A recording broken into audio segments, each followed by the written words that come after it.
दोस्तों, अगर आप खांसी से परेशान रहते हैं, चाहे आपको पुरानी खांसी हो या नई खांसी हो, तो आज की वीडियो में आपको बहुत ही फायदेमंद होने वाली है।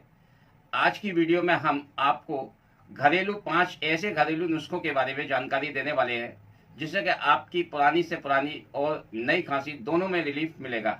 चाहे बच्चे में हो या छोटे बड़ों में हो, दोनों को आप ये नुस्खे से बहुत ही फायदेमंद चीज़ है। आपको घरेलू नुस्खे के बारे में आज इस वीडियो में जानकारी दूंगा। अगर आप दवाइयाँ सिरप खाते खाते थक चुके हैं, एक बार इस नुस्खे को ज़रूर ट्राई कीजिएगा। मुझे पूरा यकीन है कि आप निराश नहीं होंगे। आपको बहुत जल्दी इसका रिजल्ट मिलेगा।